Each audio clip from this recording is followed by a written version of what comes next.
이 간첩들이 구석구석에 포진해 있는 겁니다. 이 간첩들 이번에 대통령의 최후 진술의 핵심 키워드는 간첩 구조화 작업. 대한민국에 압력하고 있는 간첩이 여기도 있고 저기도 있고 거기도 있고 이런 겁니다. 그 사람들이 결국은 교육감 선거도 장악하고 그냥 일반 대선 총선 지선 보궐선거를 전부 다 여러분들 부정선거를 한 겁니다. 간첩들이 구석구석 있는데 예리하게 이 문제를 차명진 전 의원이 정확하게 지적했네요. 대통령의 65분 최후 진술의 핵심 키워드는 바로 간첩질에 생활하다. 그 부분을 놓쳐서 안 된다는 겁니다. 윤 대통령의 최후 진술의 숨은 그림이 보이지 않습니까? 윤 대통령을 하여금 서둘러서 계엄을 선포하도록 만들었고 실제로 이번 영내란 사건을 주도한 자가 바로 박선훈입니다. 전라남도 나주 출신의 연세대학을 나온 부평을 국회의원입니다. 그런 체제 간첩입니다. 단순한 난파 간첩이나 북에 포섭되어 난수표나 찍어보내는 하수인이 아닙니다. 대한민국 체제를 통째로 북한에 갖다 바치는 신종 간첩입니다. 선거를 장악했으니까 거의 뭡니까 70%를 나라를 먹은 겁니다. 여러분 지금 대한민국은 70%를 넘어간 겁니다. 나라가. 그리고 거기에 활용 정점이 바로 윤 대통령의 탄핵인 겁니다. 허리멍텅한 한국 사람들은 굉장히 여러분들 정신을 차려야 되는 겁니다. 내가 이런 이야기를 한다 이러면 정신을 차릴 사람들이 정신을 안 차릴 건 아니겠지만 대한민국은 70, 80%가 이미 넘어간 겁니다. 선거를 장악되었기 때문에.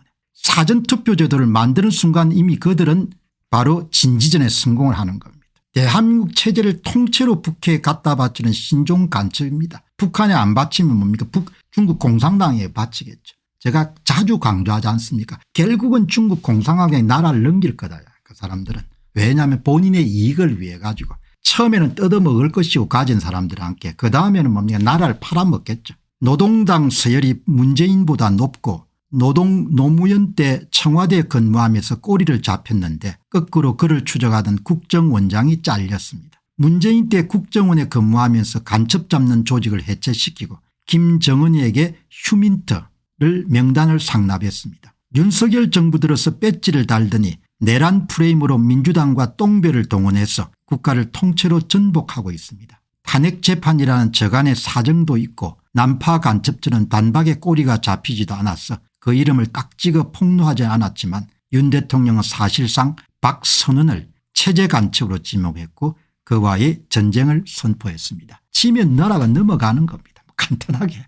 저는 그냥 애둘러가 이런 이야기하지 않고 그냥 직설적으로 이야기하는 겁니다. 나라가 넘어가느냐 아니면 지키느냐.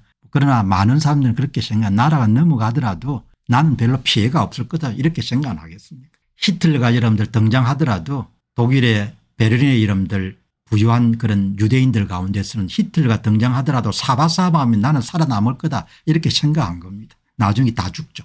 윤 대통령이 보기에 이재명 의회 독재도 심각하고 북중러의 위협도 위험하지만 진짜 급했던 것은 박선훈 등 체제 간첩에 임박한 국가전복 음모였습니다. 이런 이야기는 이 차명진 의원 같은 사람들이 볼 수 있는 그런 예리한 부분이죠. 그야말로 계엄이 필요한 준전시 상황이었습니다. 그래서 계엄을 선포한 것이었습니다. 우리 우파조차도 윤 대통령의 연설에서 기각이냐 인용이냐의 단서를 찾거나 개헌 이슈를 쫓는데 급급한 나머지 박선훈 민주당 의원 등 체제 간첩과의 체제 전쟁이란 큰 그림을 놓치고 있습니다. 하물며 법리를 따지고 여론 눈치를 보는 헌법재판관이야 오죽하겠습니까? 항상 어떤 사건이나 현상의 핵심 포인트를 잡아내는 것이 생존과 번영에 아주 중요한 요체죠. 이름 있는 우파 유튜브 정치인 한결같이 엉뚱한 곳에서 우물을 파고 있습니다. 윤 대통령이 왜 끓는 솥에 개구리라고 했는지 아십니까? 정신 차리시기 바랍니다. 체제 간첩 박선훈을 끄집어내야 됩니다. 그래야 체제 전쟁인 탄핵 투쟁에서 이길 수 있습니다. 시간이 없습니다. 그러나 아직 보름이 남았습니다. 탄핵 반대의 총구를 체제 간첩 박선훈에 집중합시다. 여기도 간첩 저기도 간첩 전국 방방곡곡에 구석구석 간첩이 있었습니다. 그러나 그게 핵심 인물을 차명진 의원은 박선훈 의원을 드는 겁니다. 어김없이 전라남도 놔줍니다. 어김없이 전라남도 놔줍니다. 전라도 여러분들 인재가 많기는 많습니다. 1963년생이네요. 62세 부평을 출신입니다. 젊은 날 좌파 활동을 했던 주동식 씨가 진중권 교수가 진보 쪽 출신으로 차별금지법 관련 이외에 국가 사회 정의 공의 차원의 문제 지적에서 누구보다도 정확합니다. 조국 이재명에 대해 뼈아픈 비판 정확하게 앞서 나가는데 앞으로 북한과 중국의 음흉한 속내를 지적하는 칼럼도 기대하게 됩니다. 진중권 교수가 쓴 글이 이겁니다. 표창장 위조하고 부동산 투기하고 나랏돈 삥땅하고 위안부 할머니 덩치고 사기꾼에게 돈 받고 댓글 조작하고 선거 개입하고 감찰 무마하고 음해 공작하고 블랙리스트 만들고 택시기사 폭행하고 여직원 성추행하고 돈은 어디서 났는지 제 자식 미국 제국주의의 심장부로 유학 보내는 잡것들에게 종북도 사치다. 그러나 진중권 교수도 끝까지 이런 이야기하는 것이 바로 전국 차원에서 조직적이고 체계적인 부정선거는 진중권 교수한테는 성역인 겁니다. 부정선거를 한 것을 언급 안 하는 거죠. 그래서 결론이 조금 야릿한 겁니다. 그리고 진중권 교수는 필력이 있지만 또 하나 언급 안 하는 거죠. 좌익들은 기본적으로 이런 처음에는 국민들을 수탈이나 약탈할 것이고 다음에는 중국의 이런 나라를 팔아먹을 겁니다. 그것을 팔아먹는다는 표현을 쓰지 않지만 실질적으로 남조선 자치구로 전락하도록 만들 겁니다. 그 이야기는 진중권 교수가 이야기하는 그 작업이 70~80% 정도 완결이 된 겁니다. 왜? 선거를 전부 다 장악했기 때문에. 그 이야기는 안 하는 겁니다. 이 주동식 씨가 정확하게 이야기합니다. 대통령 측의 김계리 변호사 북한 지령문 공개 친북 감첩행위 충격 폭로 정확한 지적에 대해서 헌법재판관들이 부담을 갖고 탄핵 심판을 똑바로 해야 한다. 이런 대한민국 방치하고 외면해서 안 된다. 언론은 이 부분에 입을 다물고 있다. 북한 지령문에 따라 가지고 언론들 다 입을 다무는 겁니다. 부정선거. 이 정도 되면 나라가 넘어간 거지 여러분들. 이 정도가 되면은 나라가 넘어간 거지 않습니까? 그냥 70~80%도 여러분들 잡고 90%는 나라가 넘어간 겁니다. 이 나라가 넘어간 거잖아요. 선거마다 200만 표 위조 투표를 집어넣어 전부 다 이런 당선자를 만드는데 간첩도 당선자를 만드는데 나라가 넘어간 게 아니고 뭐가 나라가 넘어간 겁니까? 정신들 안 차리면은 그냥 그동안 쌓았던 거 전부 다 넘겨주고 자식들하고 이런 노예로 사는 겁니다. 중국 공산당 노예로. 이게 나라가 넘어가지 간 거지. 이게 넘어간 게 아니고 이게 뭐 이야기하냐 이야기지. 이렇게 여러분들 표를 전부 다 도둑질을 해가지고 만들었는데 간첩질해도 전부 다 여러분들 호의호식하고 여러분들 그냥 뻔뻔하게 돌아다니는데 고종이 일본에 이런 나라 팔아먹은 거나 앞으로 좌익들이 중국 공산당에 나라 팔아먹는 거나 똑같은 겁니다. 뭐가 그렇게 틀리겠습니까? 훨씬 더 악질적인 거죠. 그때는 여러 앞이 보이지 않는 나라였고 지금은 앞이 그래도 창창한 나라인데 이 박선원 씨가 어떻게 국회에 당선됐는지 한번. 박선원 씨 부평을에 출마한 겁니다. 이게 제야 H님이 개발한 사전투표 조작 진단 상세 프로그램입니다. 이 상세 프로그램을 보시게 되면은 이 그림만 보더라도 2024년 총선에 어마어마하게 조작을 한 겁니다. 차이값 크기가 일단 민주당이 플러스 9.53%, 국힘당과 기타의 합이 마이너스 9.53%입니다. 이게 뜻하는 바는 관내 투표에서 위조 투표지를 얼마나 만드는가 하니까 관내 사전 투표자 수 곱하기 20% 정도의 표를 더불어민주당 후보 박선원 후보한테 대주면 이런 그래프가 나오는 겁니다. 이 프로그램을 돌려가지고 은면동 차이값을 구한 겁니다. 다음은 N 조작값 추출. 진짜 투표지 몇 장당 가짜 투표지 한 종을 이름 투입했는지는 N 조작값 추정을 클릭하게 되면 이게 나옵니다. 이게 2024년 인천광역시의 조작 전모입니다. 인천 연수갑의 박찬대 후보에게 위조 투표지 1029표를 선관위가 투입해 줬고 인천 계양을 이재명 후보에게 8609표의 위조 투표지를 투입했고 인천 부평을 박선원에게 11,404표의 사전투표장에 오지 않은 위조 투표자 수를 집어넣은 겁니다. 어떻게 여러분들 표를 훔쳤는가 하니까 관내 투표에서 진짜 5장당 가짜 1표를 박선원에게 집어넣고 7,800표를 확보했습니다. 우편 투표에서 4장당 1표를 집어넣고 3,419표를 확보했습니다. 제외 국민 투표에서 진짜 1장당 가짜 1표를 집어넣어 가지고 185표를 확보한 겁니다. 7,800, 3,419표, 185표를 하면 11만 1,404표가 되는 겁니다. 원래 박선원이 이긴 선거입니다. 6,005표 차이로. 거기다가 11,404표가 더해지면서 표격차를 선거관리위원회가 17,409표 차이로 이기도록 만들어준 겁니다. 전부 다 민주당이 기획한 대로 선관위가 하수인이 돼가지고 다 당선을 시켜주는 겁니다.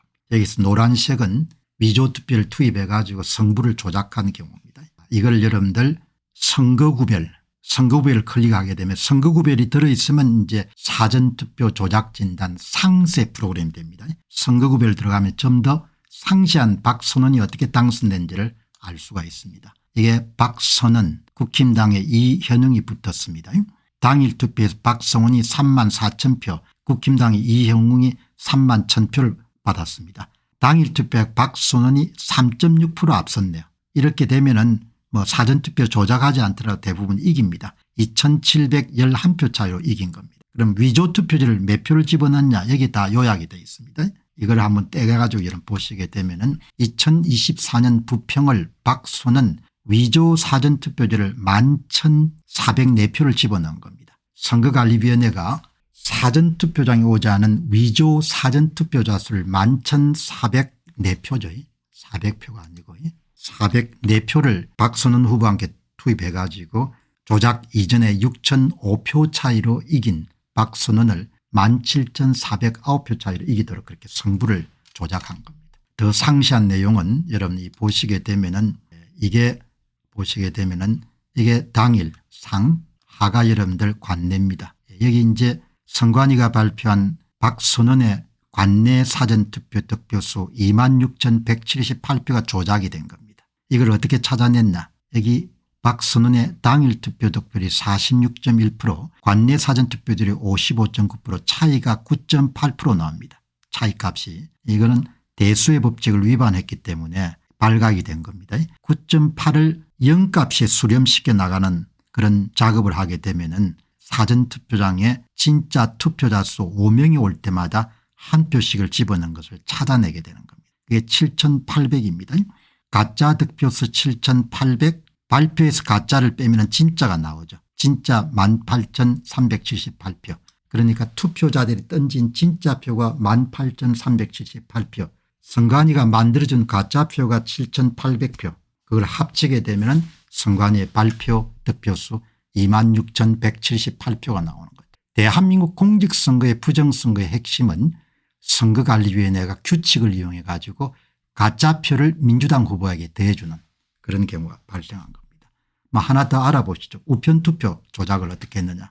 우편투표를 보시게 되면은 선관위 발표 우편투표 박선원 득표수가 9,763표. 이 안에 가짜표가 3,419표가 있습니다. 가짜표를 어떻게 만들었냐. 우편투표장에 우편투표자가 4사람을 떠나 한 표씩을 박선원 민주당 후보와 함께 더한 겁니다. 가짜가 3,419표 진짜가 6,344표 두 개를 합치게 되면 발표 9,763표가 나오는 겁니다. 이렇게 전부 다 발각이 되는 겁니다. 간첩이든 간첩이 아니든 간에 민주당이 여러분들 부정선거 기획한 대로 모든 결과를 다 만들어낼 수가 있습니다. 이렇게 조작을 해가지고 여러분들 이렇게 전국에 2017년 대선부터 200만 표 이상 정도의 위조투표를 투입해 가지고 성부를 다 만들어낸 그게 된 겁니다. 나라가 거의 70~80% 넘어간 겁니다. 지금 대한민국 상태는. 2015년 총선 이후에 그토록 염제가 목소리를 높였던 것은 나라가 이렇게 망한다는 걸 알기 때문에 이야기를 했던 겁니다. 대한민국 국민들은 무심했던 대가를 치르게 될 겁니다. 그냥 넘어가는 세상에 그냥 넘어가는 법은 없지 않습니까? 안녕하십니까, 공병호입니다. 그동안 공병호TV는 선거 공정성 회복과 자유민주주의 체제의 보존과 발전을 위해 노력해왔습니다. 이런 노력들이 지속될 수 있도록 공병호TV의 정기 후원 프로그램이자 멤버십 프로그램을 소개해드립니다. 뜻 있는 분들의 관심과 동참을 부탁드립니다. 선거 공정성 회복을 위한 노력을 지지하시고 훌륭한 나라 만들기에 동참하시는 시청자분들이시라면 구독 버튼 바로 옆에 있는 가입 버튼을 통해서 정기 후원 프로그램에 가입할 수 있습니다. 가입 버튼을 누르시면 공병호TV의 후원자가 되시게 됩니다. 여러분의 후원이 선거 공정성 회복을 위한 노력에 힘을 더할 수 있을 뿐만 아니라 자유민주주의 체제의 수호를 그리고 발전을 통해 여러분과 후손들의 삶에 빛과 소금이 될 것입니다. 특히 그동안 공병호TV는 선거 공정성 회복을 위한 노력 과정에서 채널 성장에 제약이 가해지는 불이익을 감수해왔고 지금도 그런 불이익이 계속되고 있습니다. 그럼에도 불구하고 너무나 중대한 문제이기 때문에 공병호TV의 노력은 계속될 것입니다. 여러분의 깊은 관심을 부탁드립니다. 감사합니다.